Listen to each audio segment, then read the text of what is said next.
የቤተ ክርስቲያን ስጦታ ነው። ጌታ ኢየሱስ ይባርክ ይላሉ። ኢየሱስ ጌታ ነው። ዛሬ ቃል እንሰማለን። ጌታ ነው።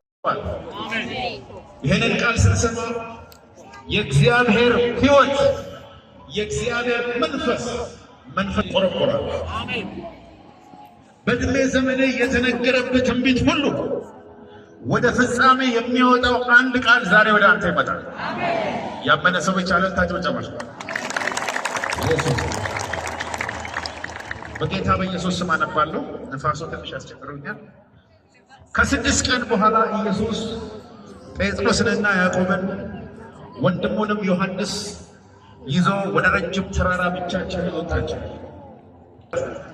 ፊቱ እንደ ፀሐይ በራ፣ ፊቱ እንደ ፀሐይ በራ፣ ፊቱ እንደ ፀሐይ በራ፣ ልብሱም እንደ ብርሃን ነጭ ሆነ። እነሆ ሙሴና ኤልያስ ከእርሱ ጋር ሲነጋገሩ ታዩአቸው። ጴጥሮስ በዚህ 3 ዳስ አንዱን ለአንተ፣ አንዱን ለሙሴ፣ አንዱን ለኤልያስ እንስራ አለ።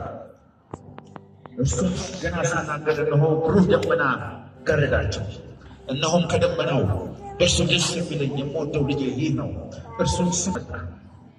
ደቀ መዛሙርቱም ሰምተው በፊታቸው ወደቁ፣ እጅግም ፈርተው ነበር። ኢየሱስም ቀርቦ ዳሰሳቸውና ተነሱ፣ አትፍሩ አላቸው። ዓይናቸውንም አቅንተው ሲያዩ ከኢየሱስ ብቻ በቀር ማንንም አላየው። አሜን። እስቲ አሜን በሉ። ኢየሱስ 12 ደቀ መዛሙርት ነበሩት። ሌሎች 70ዎችም ነበሩ። 5000 ተከትለውት ያውቃሉ። የሆነ ቀን ግን 3 ሰዎችን መረጠ። ብዙ ሺህ ሰው እያለ 3 ሰው ብቻ።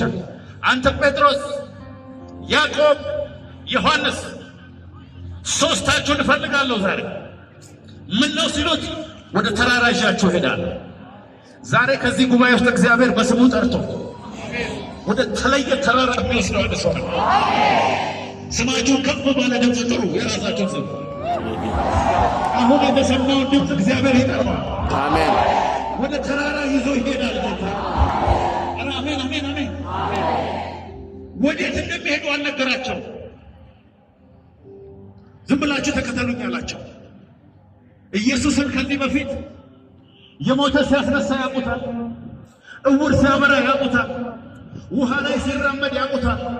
በሽተኞችን ሁሉ ሲፈውስ ያውቁታል። ልብሱን ሰው ነክቶ ሲፈወስ ያውቁታል።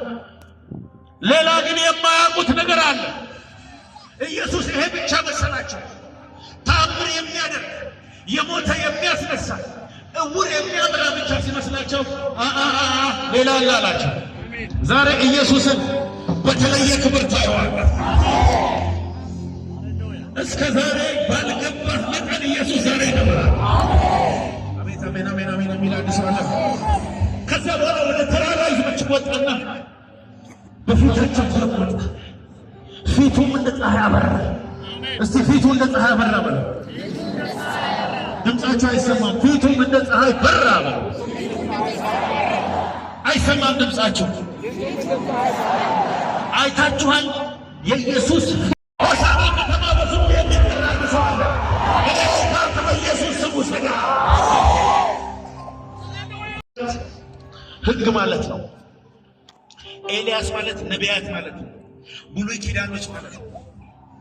3ቱንም አንድ ላይ አድርጎ ጴጥሮስ ለመኖር ሲፈልግ 2ቱ ወዲያው ጠፉ። ዞር ብሎ ሲያዩ ኢየሱስ ብቻ ነው ያለው። ከዚያ በኋላ እግዚአብሔር አብ ከሰማይ እንደዚህ አለ፣ የምወደው ልጅ